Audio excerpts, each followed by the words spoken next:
হাসিনা আর যাই করুক, দেশের জন্য বলা পাবলিকদের জন্য একটি গুরুত্বপূর্ণ তথ্য জানাই।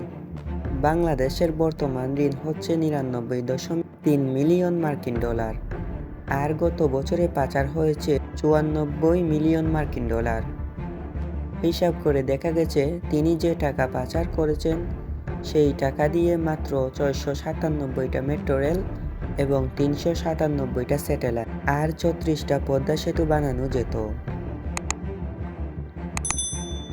মেট্রো রেল বন্ধ হয়ে গেছে দুর্বৃত্তদের হামলায়। এটা ঠিক করতে ১ বছর সময় লাগতে পারে ন্যূনতম, মানে কমপক্ষে ১ বছর সময় লাগতে পারে এটা বলা হয়েছিল।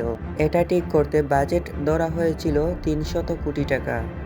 অথচ ২টা স্টেশন বাদ দিয়ে মেট্রো রেল খুব সহজেই চালু করে যেত, কিন্তু সেটা করেন নাই তার সাঙ্গপাঙ্গরা। তার কারণ কি ছিল?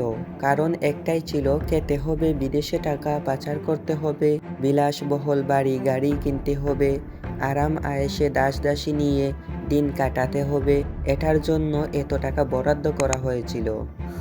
আর এদিকে বাংলাদেশের জনগণের কি উন্নতি হবে বা বাংলাদেশের কি উন্নত হলো, এটা নিয়ে তাদের কোনো মাথা ব্যথাই নেই। কিন্তু শেখ হাসিনা পালিয়ে যাওয়ার পরে এখন আমরা জানতে পারছি মেট্রো রেল চালু হতে আর মাত্র কয়েকটা দিন বাকি। তাহলে বলেন ব্যাপারখানা, সরকাররা যদি এরকম করতে থাকে তাহলে দেশের উন্নতি কি হবে? দেশের উন্নয়ন হবে। দেশের উন্নয়নের আগে কে কত টাকা ভাগাভাগি করে নিবে সেটাই হচ্ছে তাদের মানসিকতা। পদ্মা সেতু হয়েছে কত টাকায় এবং মেট্রো রেল হয়েছে কত টাকায়, আপনারা কয়জনই বা জানেন? এলিভেটেড এক্সপ্রেস বইয়ের হিসাব গুগল করলে আপনারা জানতে পারবেন।